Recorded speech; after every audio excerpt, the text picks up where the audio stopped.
Bam, we're live. Let's get you going here.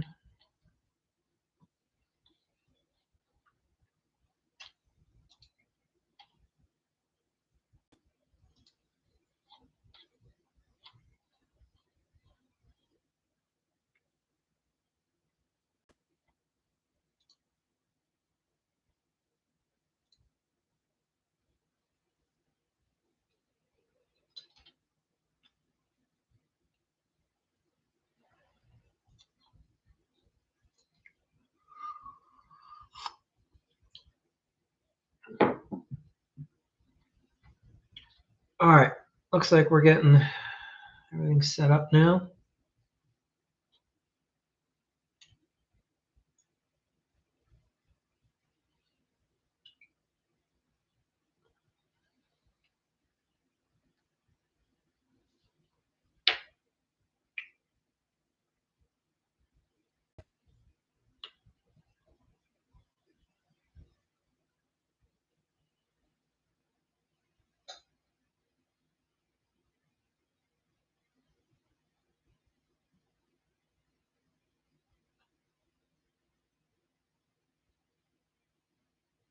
Getting set up, guys, so give me a second here.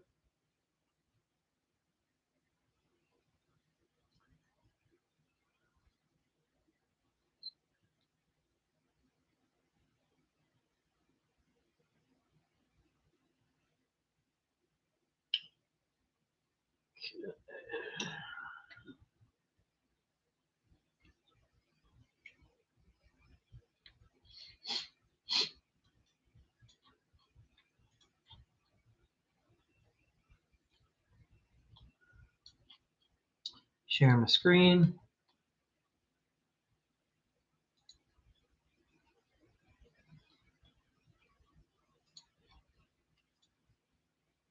All right, so if you're new, this is your first time here, welcome.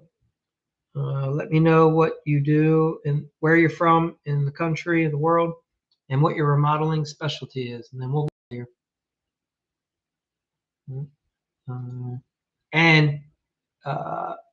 So we usually get really good engagement through the TikTok, which is awesome. You can comment all that you want. If you want to see some of the slides that I put together, that's over on YouTube. All right. All right, we're going to get started. So this is a good topic. A lot of guys, the reason most of us get into starting our own business is because we don't want anyone managing us and telling us what to do, right? And then we think that, oh, it's going to be great. We're going to own our own company. And then we realize it's really hard to make money. And then the next thing you know, you realize, actually, you do need to have a plan to making profit. You just can't let your guys show up every day and wing it. I mean, you can, you won't make much money. You'll make way more money if you have a plan and you properly put that plan into action. And this is where it gets very challenging for most people. All right. So understand this. If you have a small crew, you don't want to micromanage, and you're letting them, guys, I'm not trying to track you. That's not what this is about. The reason I want to understand what's happening on the job site is I'm tracking the job and the progress. It's like a coach wanting to know where we're at with the game, how much time's left, how many goals have we scored, I mean, basic stuff, guys. So you just have to start changing the way you position it to your team. All right. And it's not about you telling them, it's about you helping guide them. So let's break this down. I'll tell you, you're going to be shocked. When we started knocking out kitchens, at first, like I might have shared with some of you, it took us over 2.5, 3 months to do a kitchen. When we started getting them done in 6 weeks, the amount of profit that we were making was through the roof. Like, I mean, think about this. We were shaving 2 to 3 weeks off of every single job. And how many more projects can you get done now in a year? Your crews are busy. Everybody's more efficient. You're just eliminating a bunch of the BS time. And most of you guys know there is a ton of BS time in contracting. And most guys tell you that that's just the way contracting is. We sit around a lot. We don't have things ordered on time. We're always running out to the store. No, that's just a shitty way to run a contracting company. It doesn't mean it has to be that way. You can actually run them pretty damn efficient these days. So anyway, So I called it another one of the white elephants in the room, right? And this is this is how I found most contractors track progress one of two ways.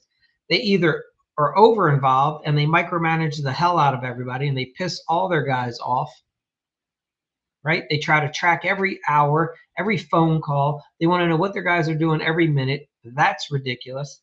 Or they just throw their hands up and say, fuck it, I don't know what's going on. I hope the crew moves forward. And they don't do any management. That's where a lot of guys also fall. Neither of those works or is scalable long term. I mean, again, I'm only talking for the guys that want to make money like over $1 million a year and want to not be the one who has to be on job site every day, all day, doing all the work, babysitting all the guys. Some of you love that role. Perfect. Have at it. Then you may not even want to listen to any of this stuff. But if you're trying to grow a team and put some guys out on the job site to knock shit out so that you can go sell more jobs or work in the office or whatever you want to do, then you need a crew and you need to learn how to keep them on schedule without micromanaging. So if you don't track a job, then you can't control profit. And argue with me. Show me that you can do both. You can't. You have to be able to track and understand how long something's taken. Otherwise, how do you even bid it in the first place? Now, some of you are like, well, I just bid by the hour. Okay, great. That's not going to be a problem, a thing that you can typically scale in this industry long term. I'm not saying you can't find some clients who will pay you per hour, right? But you don't make real money that way. You should be getting rewarded for the fact that you're efficient, okay? So what I'm saying is when you first started in the industry, an hour of your time was worth less because you weren't as good. But if you've been doing this for 5 or 10 years, an hour of your time now is worth way more than the hourly wage that most people want to pay you because you have earned the right to be better, quicker, more efficient. So you should earn a lot more. That's why I don't believe in billing by the hour. That's just a personal thing. You handle it the way you want. So good tracking isn't about breathing down your crew's neck. It's about designing a simple, repeatable system that keeps you informed at a glance, right? Gets accountability without being annoying, just lets us know where we're at, and it respects your team's autonomy. You want to give these guys freedom. Let them do what they do while still protecting the bottom line. Because at the end of the day, you're here to make money, I would hope. This is a high risk job. Like if you don't care about money, you might want to go start a different profession. I wouldn't be a remodeler. Like there's a lot of liability, there's a lot of risk, there's a lot of headaches. It's complicated. There's a lot of moving parts. There are way easier ways to make money than being in the remodeling business. So according to like the Harvard Business Review, they looked at high performance teams. The key is never tighter control. It's having clarity. Everyone on the team needs to know what the daily goals and the ultimate goal is. And there has to be visibility. We all have to understand what everyone's doing. And there has to be a feedback loop. People have to get some sort of a response to say, you're doing a good job. That's awesome. We're ahead of schedule. Hey, we're failing. We're slipping here. We're behind schedule. Somebody has to be letting them know. Right? It's why they keep score in sports and there's a clock. People know where we stand at any point during the game. You have to think of each remodeling project as its own game in a sense, right? Every day is like a quarter or whatever. You have to use that frame of reference. You're out there to win. At least we are. I can't speak for everybody. So let's reframe this. You're not actually tracking your guys. You're tracking the progress that happens on the job site.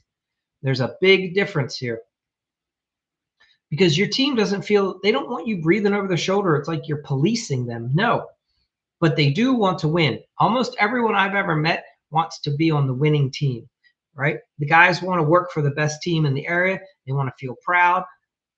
And most of the time, your crew is kind of missing like the scoreboard, if you know what I'm saying. Because a lot of guys don't even know what winning looks like. Like if you went up to the average contractor and pulled one of his guys aside and said, hey, how do you know if you won today? Tell me, do you guys have daily goals? Like, do you even know what it means to on this job site to say that we're winning and we're getting a good job done? Or do you just show up and say, well, whatever we get done today, we get done? I mean, we're just framing. I hope we get a few walls up. Or do you say, hey, by 2:30, we're going to have the first floor framed out. Okay. You're going to be building the staircase first thing tomorrow morning. You're going to be cutting all the headers. I don't know. Like, you need to have real game plans. All right. So what does job tracking and progress tracking really look like? It's a simple system. Okay. You can do it digitally. You can do it manually. It's really up to you. You take your project scope and you line it out in clear milestones. And then you assign responsibilities for each phase. So if you have a two-man crew, like if you're framing walls, the one guy's going to say, hey, I'm going to start laying out the walls, snapping lines. I need you to start cutting me the cripples. I need you to start cutting the jacks and the king studs, right, and the headers. And boom, we should have these walls framed up. They should be able to work it off of a set of plans. And then you have built-in feedback, and that's whoever's supervising or whoever has sold the job.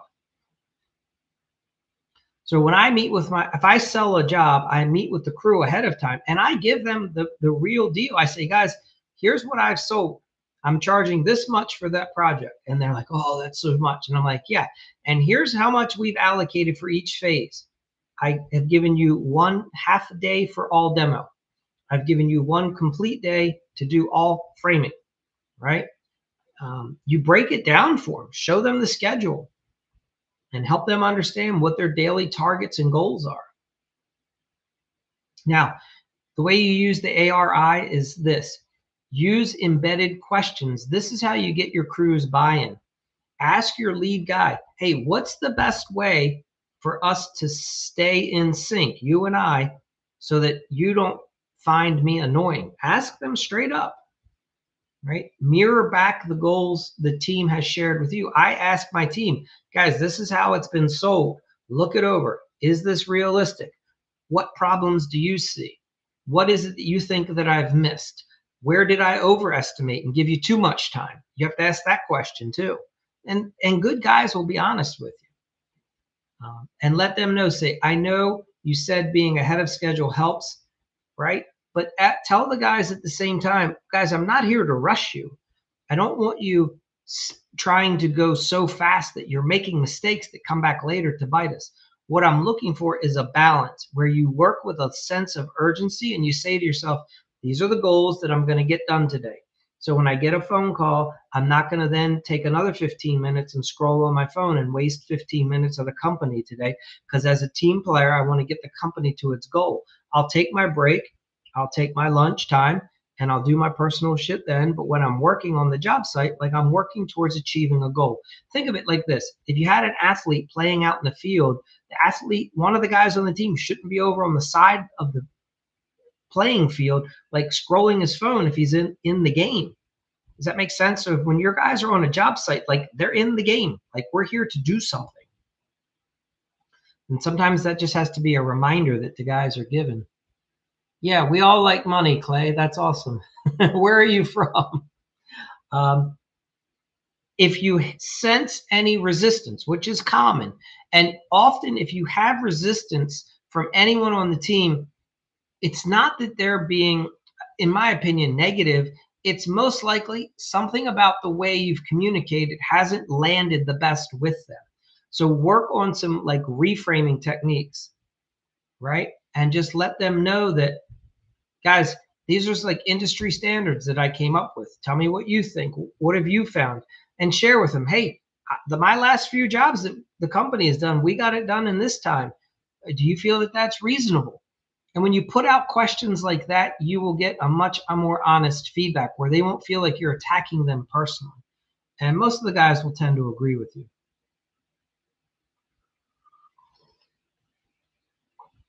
All right. So where does that leave us? I'm not going to break down 100 different tactical details here. You guys can get that in our private groups, but you have to understand that high-level job progress and tracking. This is what companies that make money do. So look, if you're already making a ton of profit, then awesome. You probably don't need to hear what I'm saying.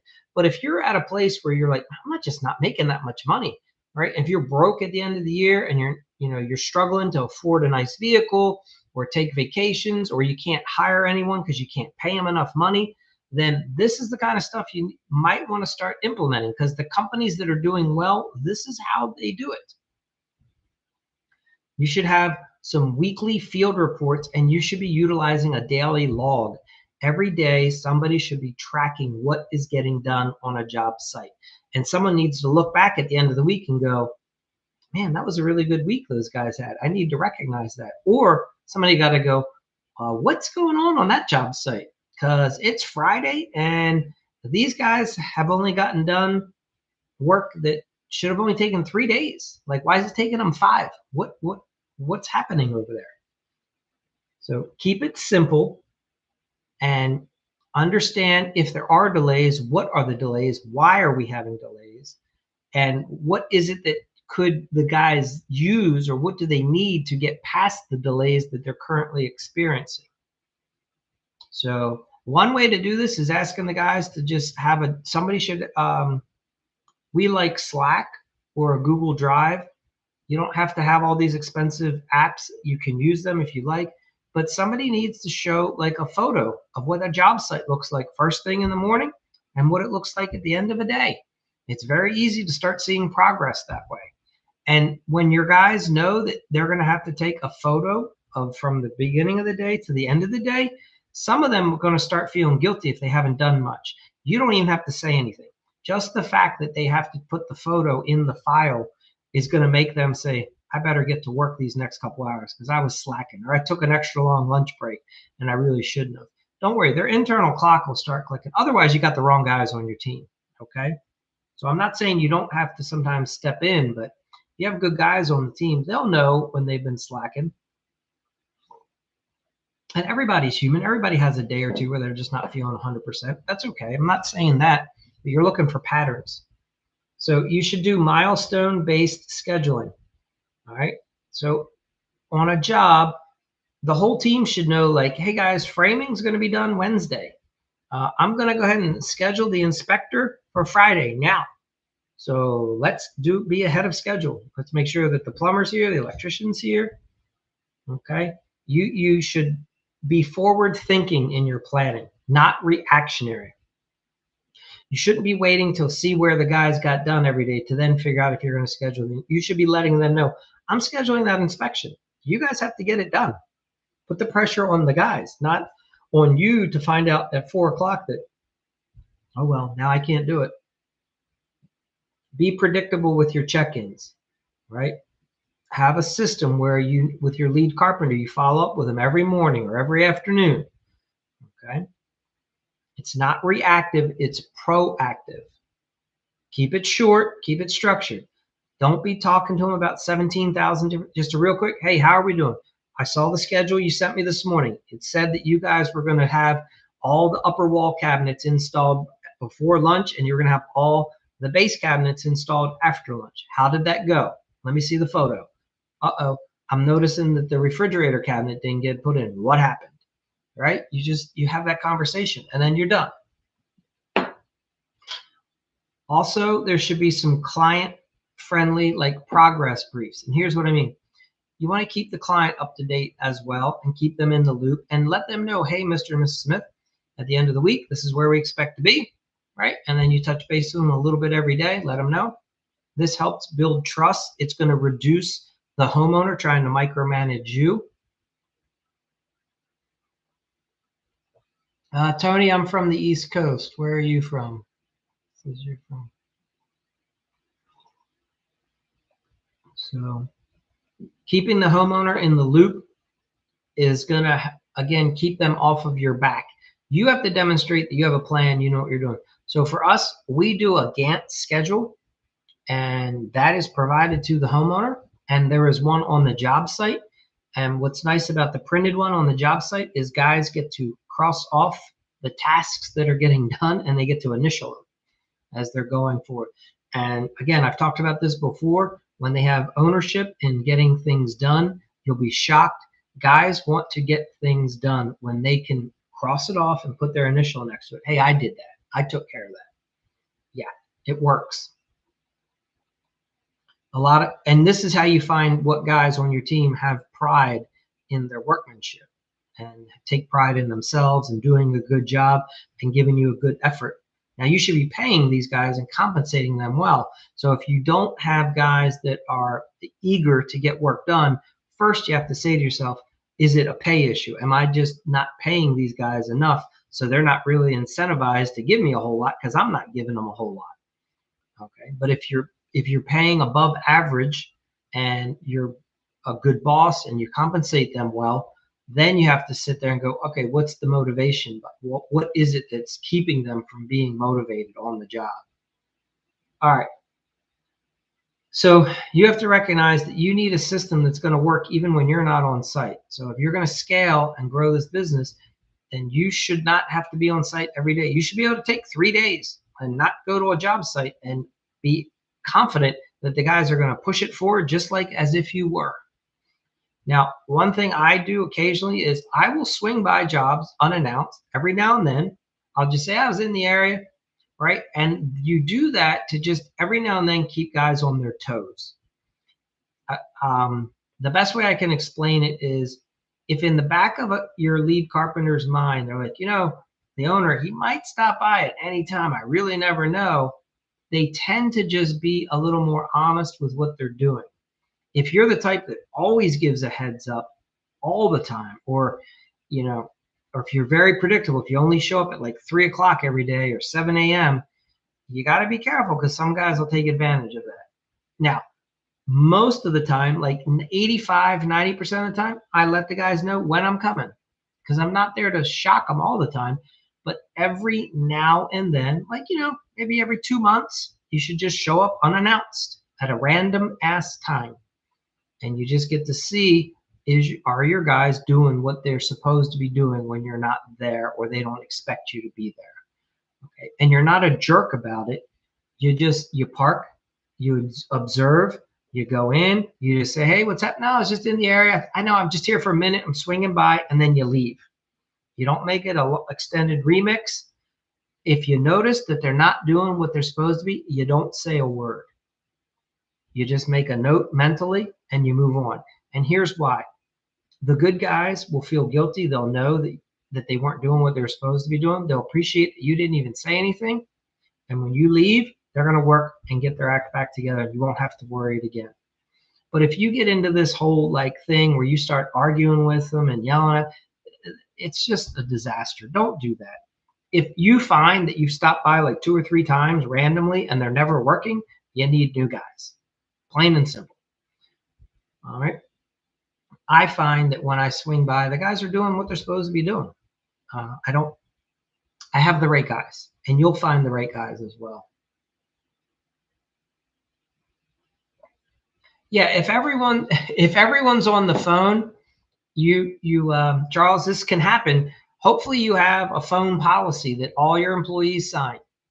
And it's very simple. Hey guys, the only time phones are to be used, right, is on your break. You get a 50, I don't know, we do a break in the morning, we do a break in the afternoon, and they get lunch break.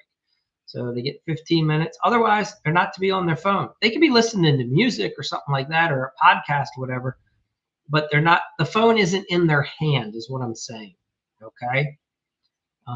So if you're running into that, it just helps to have a policy where you sit the employee down and they sign it and authorize it, and they know that this is not that type of a profession. And I just let guys know. And if you have a guy who's a repeat offender, I'll say, hey, Joey, from what I gather, you are the type of person that you really like being on your phone. This might not be the right job for you. Would you like me to call around and see if I can help you find another job where you can be on your phone all the time? And then see what they say. Because what you're doing is you're letting them make the decision about how they're going to proceed forward in the future. This way, it's not that contention between you as the jerk boss. It's just you're letting them know, hey, Joey, if you want to work here, we're not on our phones. And that's cool if you don't want to work here. You seem to be the kind of guy who likes to be on his phone all the time. Yeah, well, that sucks because this job is not like that. So it seems like somewhere we got our wires crossed. How can I help you? What type of job are you looking for? Let me see who I can call and we'll get you set up. Is Friday, you want Friday to be your last day? And you play around. And Some of the guys, they'll start recognizing, shit, I really like the job here. I don't want to be on my phone all the time, and they'll discontinue the activity. But you let them make the decision. It's not you being a big jerk. Now, if you go up 3 times and on their phone every time, then you've written them up. I go through a whole phase where I talk about firing people, and then you can just cross them off. All right. So if you skip this kind of stuff, there will be consequences. You'll get blindsided. You'll hit delays. The team's going to be disorganized, frustrated, and you're going to just not have the profit that you should be having, or that you very easily could be. If you master this, if you get this down pat, you'll have less chaotic job sites that just go a lot smoother. You'll get less frantic phone calls. You'll just realize, like, wow, this remodeling business, even though there's a lot of unexpected things that happen, it's really kind of problem free. We pretty much just get through the day. Your team will hit the deadlines. It'll almost become common. Like for our team, 6-week kitchens were the norm. Like that was just to be expected. Nobody acted as if it was anything super special anymore. That's what we did. You'll catch your problems pretty early. And when you find small things and you deal with them in the moment, everybody gets benefited from that. The client gets benefited because the job just keeps moving. You have minimal impact, right? And at the end of the day, the clients will trust you a lot more, and you find your referability goes up because homeowners say, the crew just takes care of business every day. There's not all this drama. There's not all these issues. And homeowners, this is a thing. Homeowners see guys that aren't working, not working when the boss leaves. It's a joke. A lot of homeowners will pull you aside. They'll make sly comments. If you have crews that slack, the homeowner even joke and say, the minute you leave, those guys are back, sitting under the tree, or they're in their van for a half hour. I don't know what's going on. If you ever hear that more than once, you recognize that you do have a problem. All right.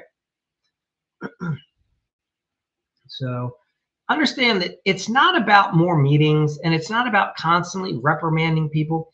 It's just about communicating that, hey, this is what we need to do at this company to be successful. I tie it all back to the guys. I let the guys know, hey, I love having you work here, and I want to provide an amazing income for you and lifestyle.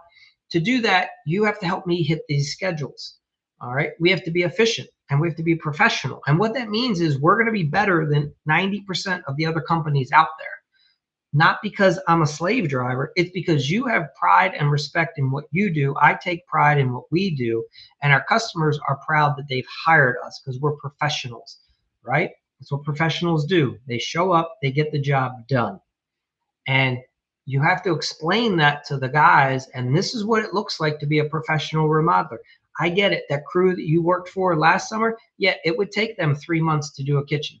And that's why that company struggles. That's not us. We're professional. Okay. We play at a different level.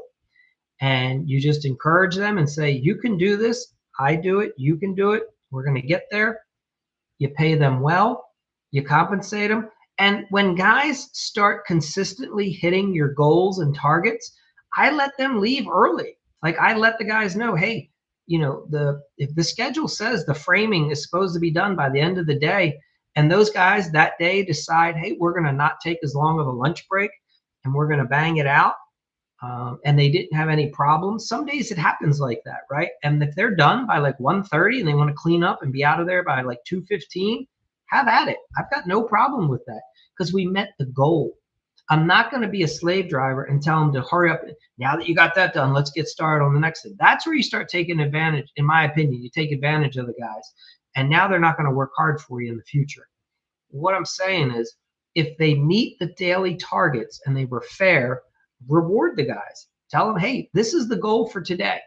Now, I'm not looking for you to take shortcuts and cheapen the system, and so we have problems later. I want you to do it right the first time and recognize, and I explained to them, guys, sometimes the job is just naturally going to go our way, and we're going to get done early, and you get rewarded. And sometimes there's going to be problems, and it's not anyone's fault in particular. It's just the way the world works. Some jobs are going to be more challenging. Something might have gotten mistaken or overlooked, or you make this little mistake, and it might take us a little bit longer. And I'm okay with that as long as there's a balance. I'm not going to get super pissed one way, and I'm not, you be flexible with your crew. So anyway, that's my thoughts. Have whoever's your lead guy on the job site, he should be letting his helpers or the guys know every day. This is, again, I've talked about this before. You have a lunch goal. This is what we should be getting done by about 11:30. And then, guys, this is what we should be getting done in the afternoon by 2:30 or 3. We should have this completed. And then at lunchtime, you reevaluate. Your lead guy, he should stop a few minutes before lunch. He walks around the job site, sees where everybody's at, makes a couple notes, then he gets to sit down. They all have their lunch break. And then immediately after lunch, he brings the team together and say, all right, here's what we got done before lunch. He recognizes, hey, Jonathan, you did a great job. Awesome. Look, hey, Brian had some trouble on his thing. So right away, we need to get that. And once we get that fixed, we can move on. And then you got, it should be a 5, maybe a 7-minute meeting at most. And it's kind of like having halftime for a sports event. In the middle of the day, you should bring the crew together and recognize what got done, what didn't get done, and how are we going to make sure that we're on track to get the afternoon done. And that's every day. You have a quick meeting in the morning. The guys get to work. You have a quick meeting at lunchtime, right after lunch, and then guys get to work. And then at the end of the day, whoever your lead is, they should wrap up a few minutes before everyone else.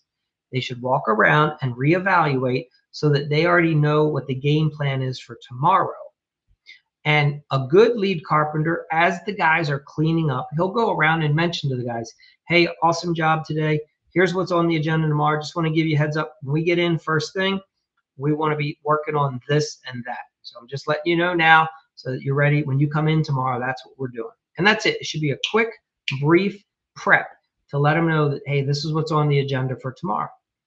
And that can be had while the guys are wrapping up the hoses, putting away the tools, things like that. That's how you become real efficient. Your lead carpenter should not be keeping the guys after work to go over things. He should be talking to them while they're doing the cleanup or just a couple minutes. Okay? So respect everybody's time and they'll respect yours. All right. So that's what I have for you tonight. Any questions? Who's in here? Charlie, J. Allen. Anybody have any comments, questions, opinions? Very different. You like what I'm doing? You think it's crap? Whatever. Let me know.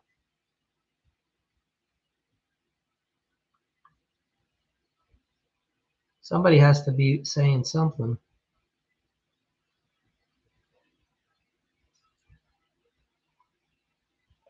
I appreciate the comments, C. Knowles. Thank you for being here.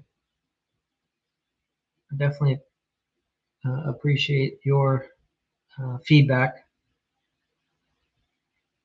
Who else? Anybody else on here? If you're new, you can just let me know where you're from, what you get into. Seriously, if you have any questions about trying to manage the crew or manage a job site, I'm a big believer in having a schedule for every job. So I find that and having a checklist makes a huge difference. I don't know. Maybe I don't understand the best way to explain it to you guys, but what I find is if I take a yellow legal pad and I write out tasks that we have to get done for the day, and I just, even with a nail, just hammer it into like one of the 2x on the wall that we framed up and let the guys know, hey, whoever completes any of these items, just come over with your carpenter pencil or whatever, or your Sharpie, cross it off, put your initial by it, and we move on. That's the goal today. We got to get this list crossed off. It could be like putting in nail. Let's say you're doing a bathroom and you're in the framing stage. Well, somebody's got to go around and put the nail stops up wherever the plumber, or electrical lines are. If there's joist hangers that need to go in, whatever it is, like little tasks like that. Somebody has to do fire blocking if you're getting ready for an a rough-in inspection. I don't know how you guys do those types of things. Like some insulation companies will do all the fire blocking, some won't. things like that. You should have checklist. Like that should be an item that somebody in the company can run around, knock that task out, cross it off the list. Yeah, thanks, Dan 151. I don't know who you are, and I don't know if you're a joke or not. But anyway, so yeah, if anybody has any other comments, anything about remodeling, please let me know.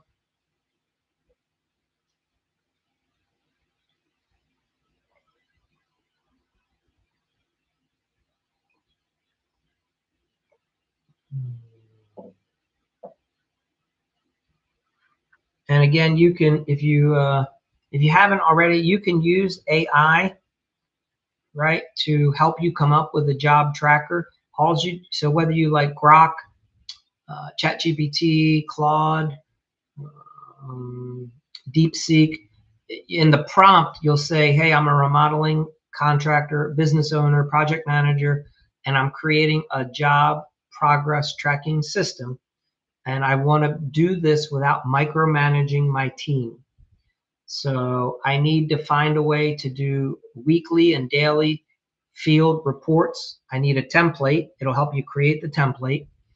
I need suggestions for how to do milestone tracking. Please provide some examples. I need to learn how to conduct quick check-ins with my field guys that allows them to feel that I'm supporting them and not nagging them. Help me understand how to start those conversations off. You ask the AI agent to do that. And then you'll say, what are some options for a quick text message or email, or do I leave a note? Like some of our clients, we just leave notes. We like to do binders on the job site, believe it or not. And there's a daily progress. It's called a job log. Every day there's a new page, front, back. You just flip it over and you can leave the homeowner a note. The homeowner, when they come home, they know that they can open up the binder and see what got done that day. I tell you right now, some people love technology, but some people just love the simplicity of a binder on site. And also add in a tip that says I'm going to be using ARI from the Remodeling Academy and Micromanage, and I want to make sure that I'm maintaining a buy-in and accountability with my crew. So help me put all that together to create my job progress tracking system. And then you hit enter, and the system's going to go ahead and put that together. Some of them, if you do like a deep search, it's going to ask you for a couple clarifying questions to answer. And then AI is going to spit back that entire process for you. It's going to give you all the different components. And that should be a really good guide for how you get started. Thank you, C. Knowles. Yeah. At the end of the day, it's just these little things, that make a huge difference. Tell you, if you can save an hour a week in the beginning, that could be, for some companies, that's $200 per week. That's $800 a month. You know what I mean? You start that you're not wasting. Most people, it's more than that. Most of the job sites that I go onto, about an hour a day is being wasted. Hands down, no problem. Easily an hour per day. So the average company is losing more than $1,000 per week. Some of them are like if you have multiple crews, and let's say it's like $2,000 per crew times 5 days. I'm sorry, $1,000 per week. Most guys or their crews are losing them about $1,000 per week. So if you have 2 or 3 crews, right, that could be $2,000 to $3,000 per week, but that starts adding up to $10,000 to $12,000 per month. So you start recognizing that can be over that's over $100,000 a year that just got lost from the company. Sometimes that's more money than the company's making, is what they're losing on by losing that hour a day or more. And it's just silly things, it's just not being planning and not being organized. Oh, the other one is if every day you seem to have to run out to the store, that's a waste. That's killing your company. And the thing that I find is some people think it's a good thing to run out to the store, because for a lot of guys, they can decompress because they don't have to be thinking much, and it's easy and it's relaxing. So they end up, they'll an hour a day can get blown running to get materials every day. All of a sudden, if you notice that you have a guy on your team that it's like, man, we're going to this store like every day, then you recognize that guy is kind of like burnt out or stressed out. Something else is going on, because most crews should be at a place where the only time they're stopping for the materials is either first thing in the morning on the way to the job, or they go on the way home, they stop and get the materials for the next day. Ideally, it's the first thing in the morning. You guys, if they, wherever they live or leave from, whether it's their house, their office, a lot of times the first stop should be getting any materials that are needed. Sometimes it's the end of the day, don't get me wrong. But most of the time it's first thing in the morning. So, all right. But yeah, anybody else want to chime in? Let me know where you're from, what kind of remodeling niche you're in. Appreciate you guys being here. Otherwise, we'll probably get wrapping up.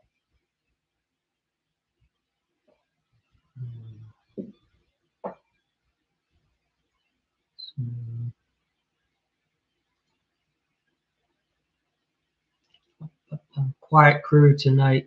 Yeah, how do you set up your store?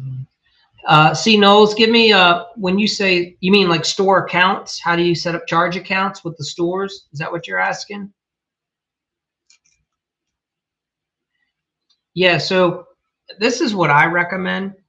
So if you're in the plumbing world, I would have accounts at all the plumbing supply houses. I would also set up an account with electrical supply house. I would set up an account with like a building materials, because you never know when you might need something else. You should definitely have accounts at any of your big box stores. And so the big ones like Menards, Home Depot, Lowe's, you should go in and talk to somebody at like their pro service desk, and you should get set up with that system, because you can actually then call in and go over to the pro desk, or what we do, you can email material lists over to the pro desk. They'll shop it for you, and then you can either just pick it up. It'll be all waiting on a cart or and your guy, or you can just go in. You don't even have to shop in these stores anymore. They do the shopping for you. You just have to put the order in ahead of time, or you can have it delivered. Now, the Home Depots, Lowe's, Menards, they're pretty much set up anyone on a pro account, no problem.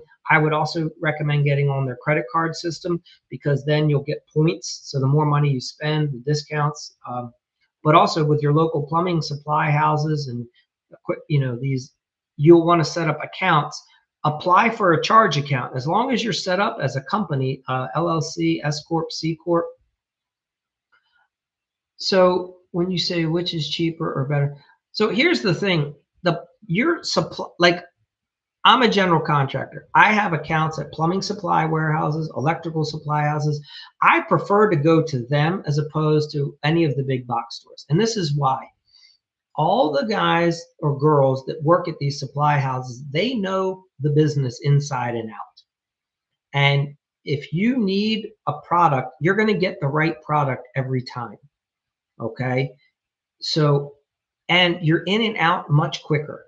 These stores, like, you can literally walk into an electrical supply house and walk out with a full panel, all the breakers, all the wire, all the switches, all the receptacles. I mean, you can walk out with like $10,000 worth of supplies, and the whole transaction barely take 15 minutes. That's never going to happen at one of the big box stores. So, and the other thing is, you're getting better quality typically from the supply houses. And then you develop a good relationship with them. They're much easier to work with. Whenever you call in, you get to speak to someone who's knowledgeable. So at the end of the day, you're just wasting less time across the board. You're typically not being put on hold that long, if at all, maybe just for a minute or two. Whereas if you ever try to call into any of the big box stores, and that's a time waster. So you better be doing like something else to be able to sit on hold, finally get the person. Okay, so that's just been my experience. If they don't let you set up a charge account initially, because for whatever reason the business credit, personal credit's not there, then you'll want to set up a cash account with them. You still want an account, right? And then that way you'll get discounted pricing. So for instance, I have an account at like Sherwin-Williams, and I'll every quarter we meet with the Sherwin-Williams sales rep, and they look at our spending. What style paints have we been purchasing? And then they'll adjust our discount levels so that we're getting the discounts on the brand of paint that we tend to purchase the most. Or they may recommend, hey, if you guys start purchasing this style paint and switch from that one, I can give you this discount level over there. So either way, we walk away with understanding how we're going to get a better discount for each quarter. So you should be doing these types of things. Home Depots and Lowe's, they're not going to provide that service. They'll provide what's called a bid room. So typically, I think Lowe's just lowered it to $1,000.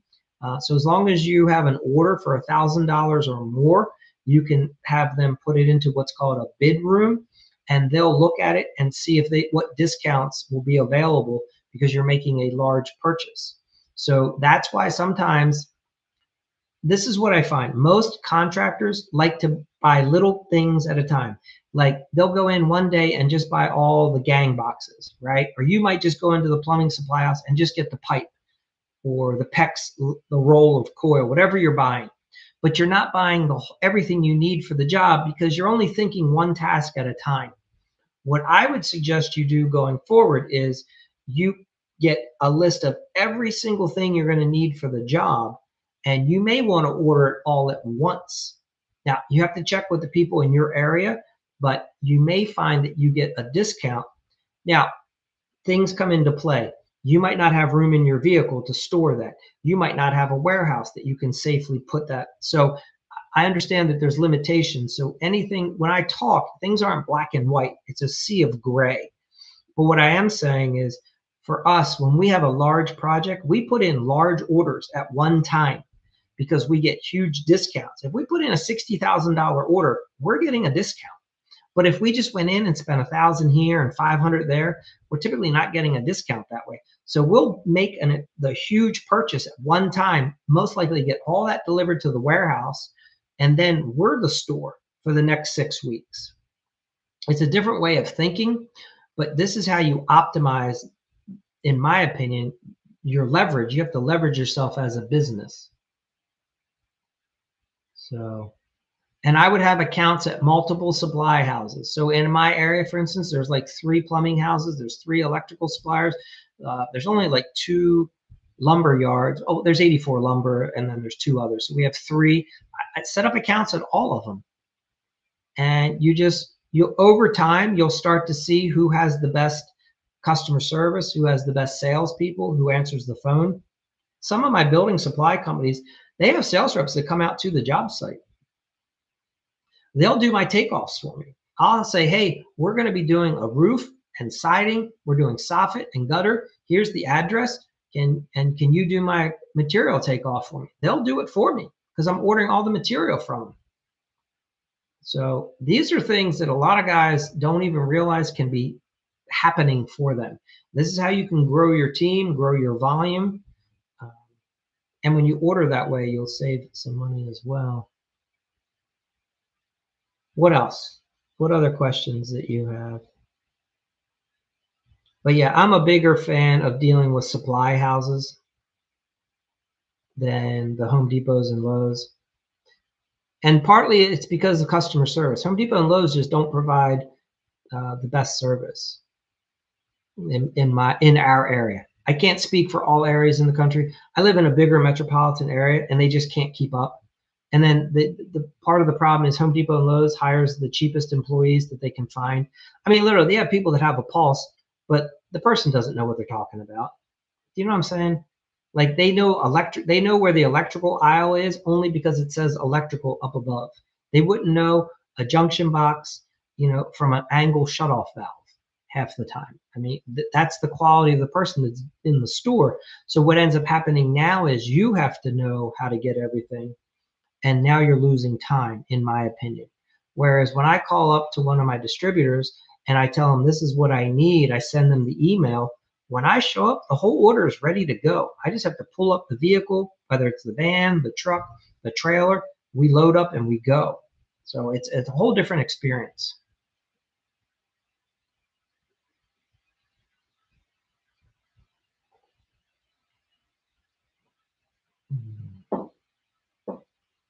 What are your guys' experience in those regards? Or the other thing that's nice, when you do start getting charge accounts, it does give you extra time to get paid with any of the building supply houses. Like if you buy roofing materials, a lot of these big roofing roofer, if you do roofing, they'll put the shingles up on the roof if you like. I mean, if you order from if you have a big rehab and you get the drywall, I mean, that company will boom the sheetrock right into the house for you. Home Depots and Lowe's are just putting it on the sidewalk, and so there's pluses and minuses to all these places.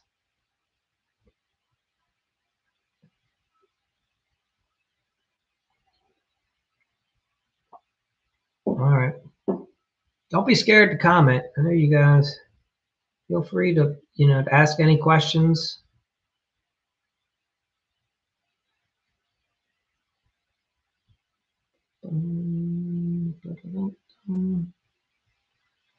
But yes, I would set up with as many supply houses and accounts as you can.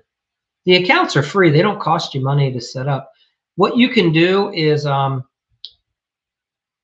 in my program, I show contractors how to you set up a standard application that you fill out, and then you just email it out to all the supply houses, and it gives them all the information that they're looking for to set up a charge account with you. So there's some ways to help streamline it a little bit. It's a little bit of a time suck in the beginning getting set up, but when you call into any of these places and they find out you have an account, even if you don't do a lot of volume with them, the fact that you have an account, there's just a different level of customer service and a different level of respect. It's like you're a professional now. You have an account, right? So if you're a licensed plumber, you should have accounts at like all the plumbing supply houses in your area, the surrounding area. That you should have an account at the tile supply house. I'm not saying you're always buying the tile there. And every now and then you can utilize this to your advantage with homeowners. Every now and then I'll tell a homeowner, hey, I have an account over there. Why don't you go there? Here's the sales rep. You go meet with them and pick out the faucet that you're going to want. Okay. And then when you call the supply house, you'll say, hey, I have Susie Jones coming in. She needs to pick out a faucet. Currently, we have allocated in her budget $350 for a faucet. So if you would, show her faucets in that range first, and then also let her know that she can pick out other faucets, and then you can let her know that's over your allowance or under your allowance. That's all she needs to know. And they can help you do that, okay? So, there's some flexibility sometimes if needed. You don't even have to be there. They'll take care of that for you, most of them. Hey there. My man, Justin, you got in here. This is one you might want to watch on repeat. You're going to want to look for the replay on this one. Good to see you. How long you been in the field? So C. Knowles, when I was in like the high school era, I did some work on like for rental units. And in college, I worked for like a student painter during the summer. And then when I got out of college, I got into sales for some big corporations. And then I started renovating, buying property, rehabbing, remodeling in 1999. So I went all in and have been in the industry for some time.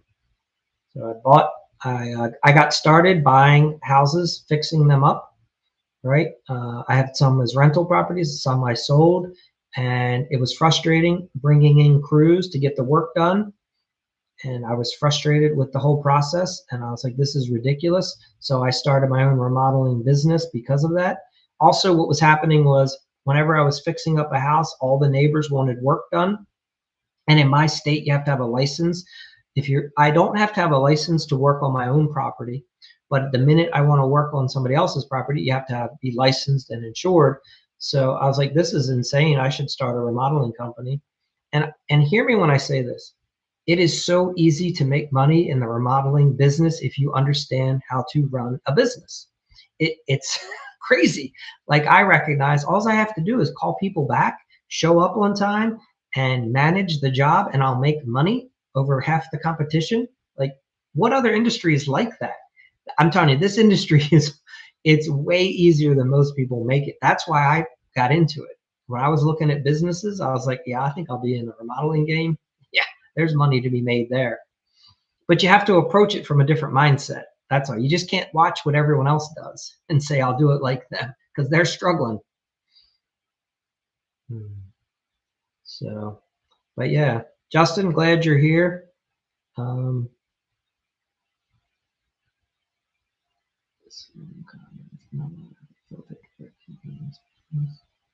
yeah. But anyway, if you have any questions tonight, tonight we were just talking about how to help manage your job site better and using a schedule, right? A daily schedule. And that's how it works when you have crews. Yep. All right, buddy. Take care. Thanks for stopping in. Um,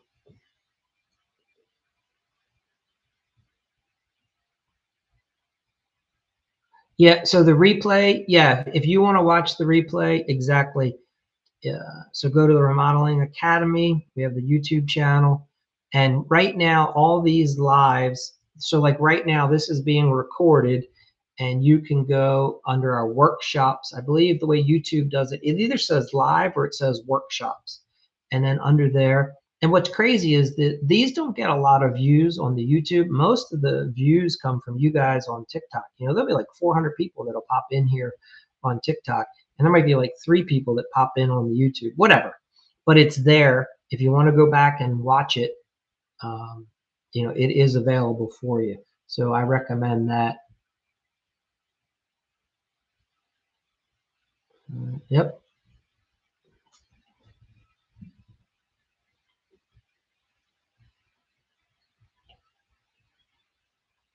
All right. Anybody else got any comments? Any questions? What do we have here?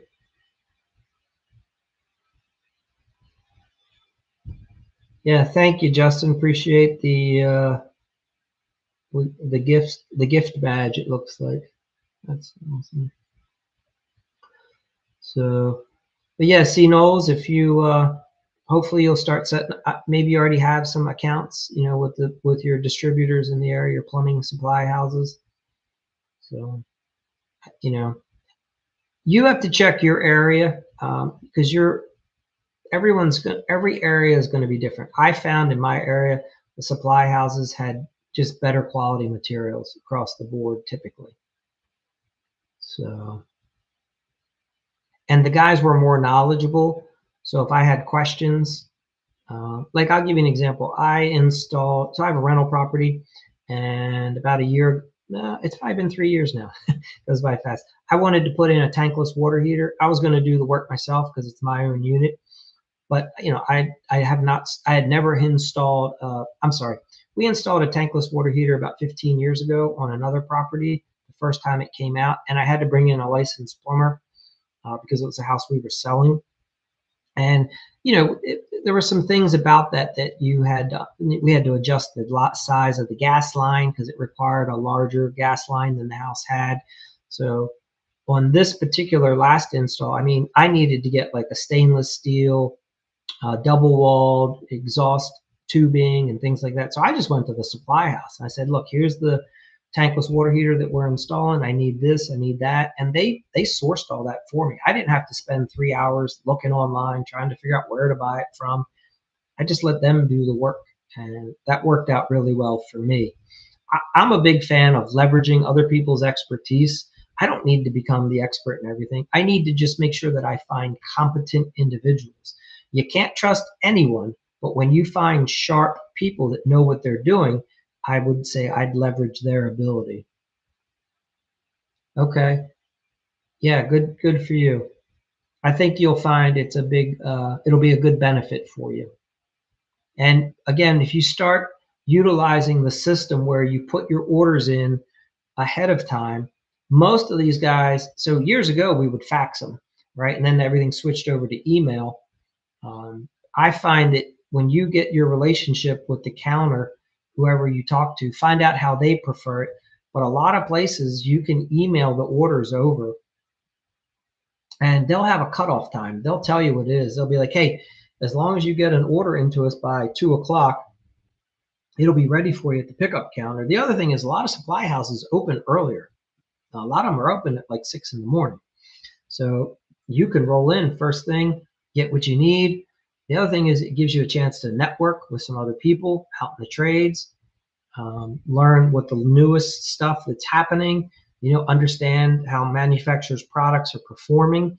A lot of these places will have manufacturers' reps come in and you can talk to the person from Kohler, you can talk to the person from Takajia, whatever, and you'll get understanding for how the products are performing, what new products are coming in. So there's a lot of benefit. You can get some good industry knowledge just by being set up with a local supply house that you'll never get that from like a big box store.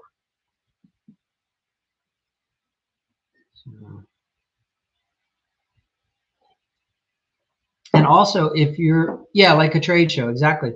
So if you do bathroom remodels, here's a crazy one. And let's say you want to use the newest backer board system or the newest pan system for tile shower floors. Most of these supply houses, there's a sales rep from some company that supplies the supply house. And that sales rep, part of their job is to be out in the field working with the local tradesmen, demonstrating how to put the product in at the homeowner's house. And follow me here. Oftentimes we will set up with the salesperson to come and do our install with us and for us. And what I mean is that sales rep will show up at the homeowner's house at 7 a.m. with us and teach us how to do the the pan installation. They'll basically do it for us, showing us how the product works, making sure that our guys are doing it properly. So depending on our familiarity with the product, they may lead the install or they may help train one of our guys. So a lot of guys will say to me, I don't know how to get my guys trained. Well, this is how you do it. You set up relationships with the distributors, and then you get to know the sales reps for the products, and then you set the appointment up with the sales rep so that they come out onto your job site and they'll do a live install with you. So that's a huge, I don't think a lot of guys are taking advantage of it. There's a lot of guys that don't even know that that's available to them. And this is available in all the trade. Like it's available specifically for all these companies that do the backer board if they have a product rep in the area. Okay, so you have to talk to your local supplier where you're buying your backer boards and things like that, or your pans for your, if you're doing bathroom models, and ask them, hey, do you guys have, is there a local sales rep that'll come out and do a demo with it, teach us how to install all this? And they also often put on clinics.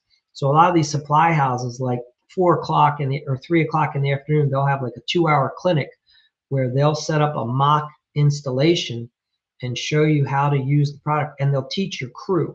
So you can bring your helpers. Now, I would recommend you pay your helper that day for that time, just like you would a regular job, and you let them watch and learn. They also do like lunch and learns a lot of times. They might have one at lunchtime, so you might like knock off in the middle of the day one time.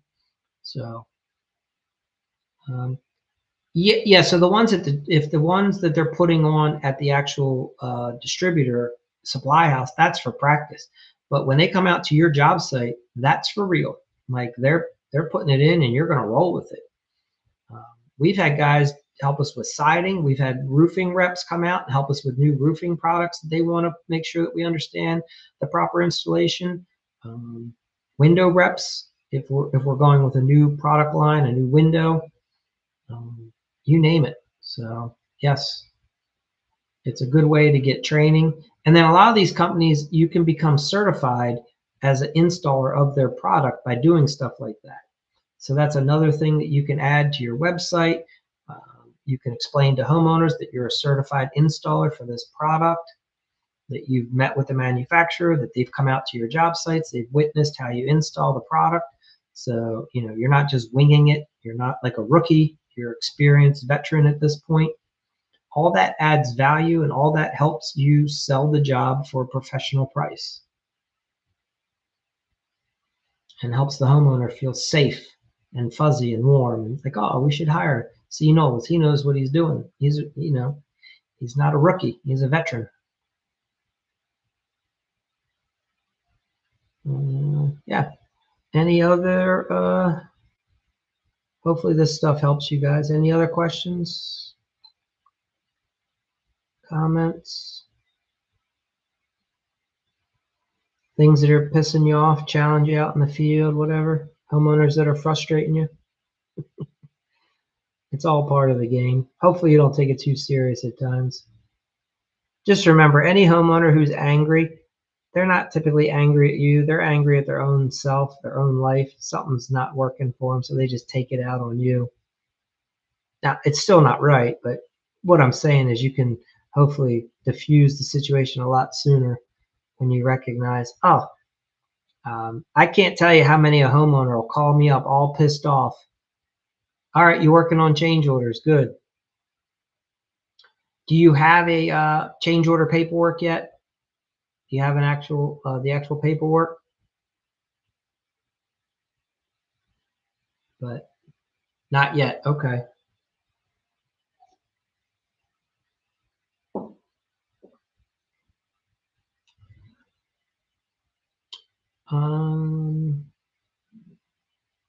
Tell you what, C. Knowles, do this. If you can send an email to Reese, I might have mentioned this one to you before, Reese at the remodelingacademy.com. Let him know, let us know that you need a change order form, and we can probably get you a template sent over that you could work off of. Okay? What I'm saying is be flexible. If you could, let's say you can send that email tonight, tomorrow, whatever, give us like a day or so on our end, and we'll get you something that you could work off of. All right. But just send that over to Reese at the Remodeling Academy, and let him know that you spoke with Mike, and he's going to help you get a change order template. Okay. We'll get you that.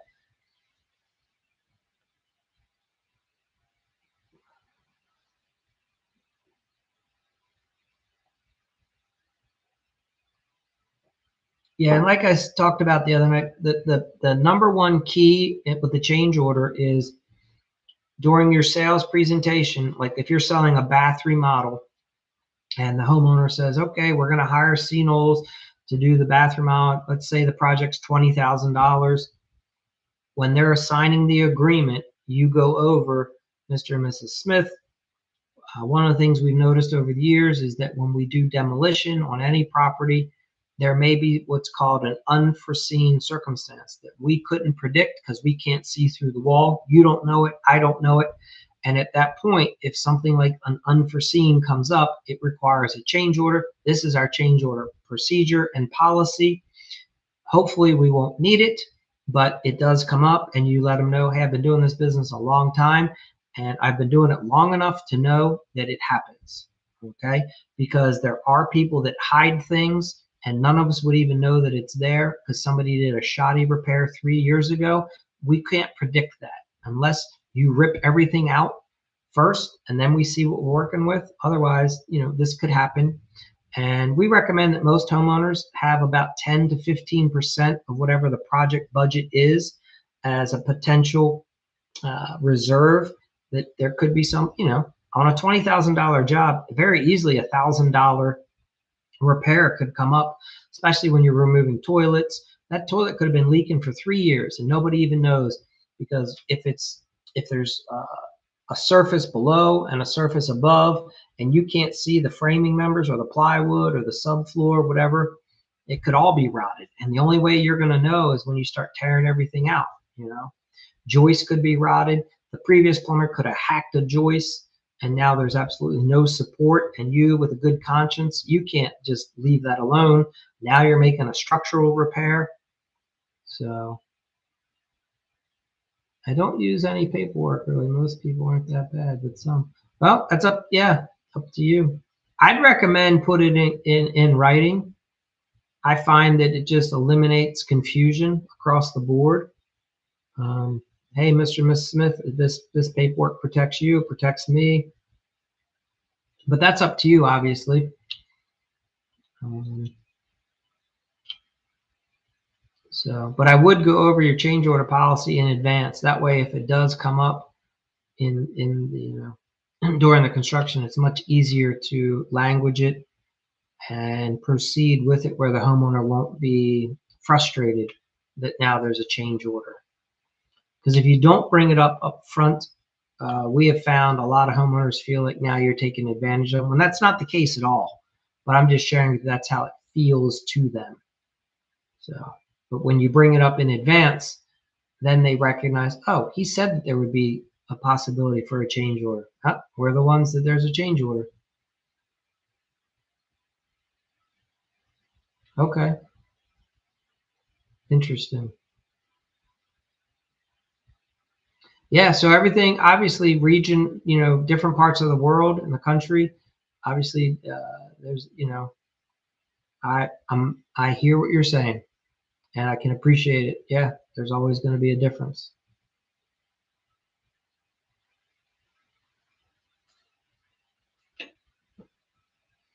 And I think part of it too, understand I'm coming from Maryland, so I'm in a very what we call litigious state.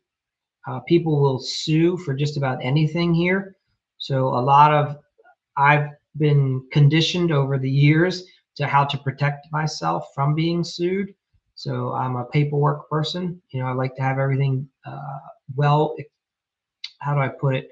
Everyone should be well aware of the process, the arrangement that they're getting into at any point. Nothing should be a surprise. And I do that so that we stay out of court and there's no one's trying to sue or be frustrated. But again, that's because Maryland is a very litigious state. And I can appreciate that if you're in a different area where it's not that way and you're able to have an honest conversation and you're a good judge of character and the homeowner's a good judge of character, that may not be the case at all because it's probably not the way it's not part of the culture. Where in Maryland, the suing is part of the culture. Letting them know, let them know, exactly. You got it, brother. That is absolutely true. All right. Well, I mean, there's still a few other people on here. I'm not seeing any other questions, so I think that's gonna be the end of it here. I've got a busy day in the morning. If there's any kitchen remodelers here, let me know. I've got an opportunity for you guys to trial out a new way of getting your kitchen remodel, the whole process done. The way you measure, the way you estimate, the way you handle all your paperwork. We're looking for a couple kitchen remodelers across the country that want to be part of I guess you call it like a trial. You could be the first ones to utilize our new system. So it's like an app. It's a web app to start. It's called RStream right now, and so it's functioning. We've been working on it behind the scenes, but we're ready to trial it now and get some feedback from people across the country. It's pretty cool. You can talk to it. You can type in. It helps you come up with your scope. It helps you come up with your pricing. It helps you come up with your scheduling. It assists you in writing up this might not be a benefit to you, but what it does is you only have to enter the information in one time, and then it produces paperwork that's necessary for you. It's all done behind the scenes. It's as if you have like an office admin now working for you in your business. And the big thing too is we've taken years of data of kitchen remodeling projects specifically. We'll eventually get there for bathrooms, roofing, siding, windows, but right now we're just to start to make sure that the technology is on point. We started with kitchens, but we'll have bathrooms down the road. Yeah, it's called our stream right now. The name might change, but that's what we're going with it at the minute because it just streams line. So remodeling gets complicated sometimes, and a lot of guys are good out in the field, but all the other stuff that you have to get done, like just estimating and getting an estimate over to the homeowner and coming up with a proper scope of work so that you can properly explain what it is you're doing, right? And pricing the job and coming up with the milestones and when are the payments and how much are the payments. We're just streamlining all of that. All you have to do is tell us the size. You put in what's the size of the kitchen. Are we replacing the cabinets, the countertops, the fixtures? How many sinks? Is there going to be a wet bar sink, just a double bowl sink? We're doing the sheetrock, the lighting. You just start answering a bunch of those questions, and we behind the scenes, our system processes everything so that you have it all put together. You don't have to spend hours doing all this work. So, but yeah, again, here in the beginning, it's going to be for kitchen. So if you do kitchens, you can get on board, but it's for kitchen remodelers.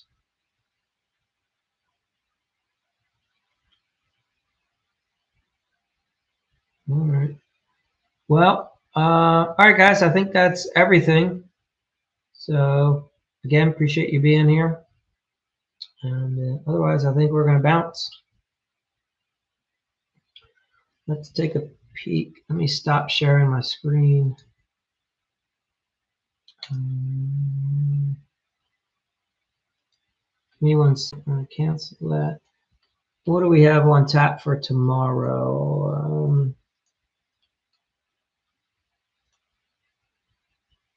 So tomorrow we're going to be talking about subcontractors. For those of you that use subs, yeah, thank you, C-Knowles. I appreciate you stopping in. I appreciate you contributing and commenting. It's helpful. So thank you. Yeah. So tomorrow, anybody who's interested in using some subcontractors, hopefully learning something. Sometimes it's just learning what not to do, right?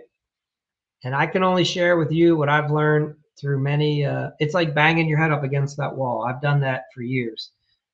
I've learned the hard way, and it's no fun. And it's not necessary these days. You shouldn't have to struggle like everyone in the past. And I don't believe in this whole. A lot of guys they don't know what they do to be successful, so they're scared and they feel like there's only so many jobs out there, and they don't want anyone else to know the things that they've learned over the years because they're afraid that there won't be enough work. And I'm going to tell you right now, there is more than enough work for everyone. There is more work that I could ever even get to myself, right? So it varies every night, Jay Allen. So recently here, my days have been longer, and these have been a little bit later. The plan is to start doing them a little bit earlier. So I could give you this. Typically, they'd be after 4 p.m. Eastern Standard Time, like New York. But lately, man, I mean, sometimes I'm not even starting until 11 p.m. And that's just, it's been a little bit too late. I feel like maybe 7 o'clock Eastern Standard is what we might be shooting for. So we're on today was day 38, and we'll be doing a total of 100 days of this. So you might start watching that the time that we start is going to be getting, I guess, earlier, getting closer to more of like a 7 p.m. Eastern Standard Time. Yeah, it's 12 by me now.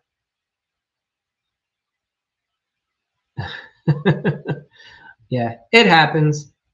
So look, I understand that the way it works currently is I may shift. If enough people are going to be showing up consistently, then we could see offering it a set time to respect everybody's time.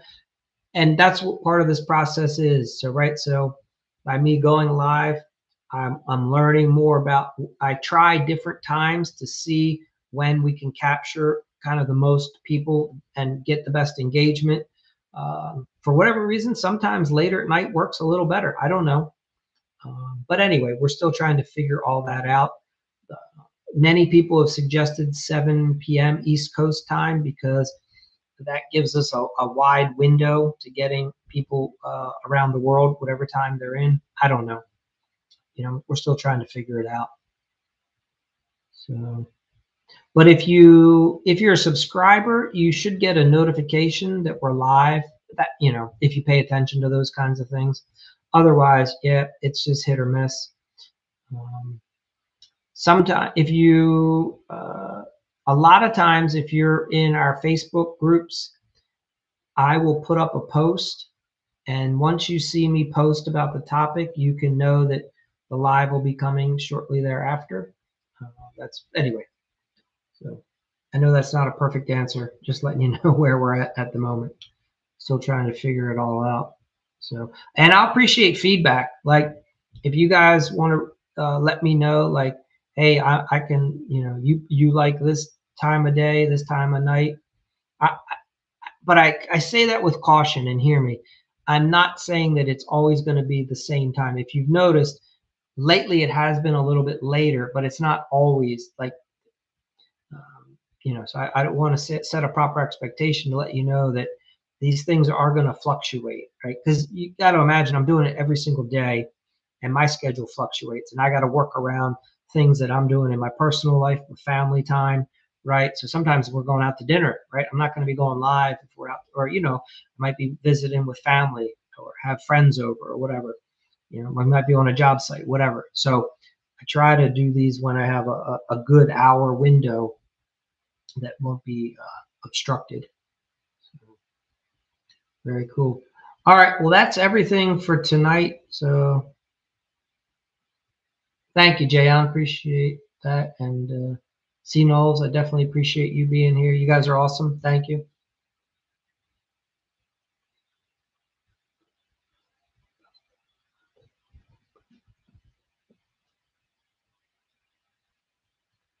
Yeah. J-Dub, you can catch the replay over at YouTube. We talked about managing job sites and managing your schedules. All right, fellas. I appreciate you all being here. Thank you very much. Have a great night, and keep killing it, making the money. It's out there. Trust me. It really is. All right. Take care, guys. Thank you.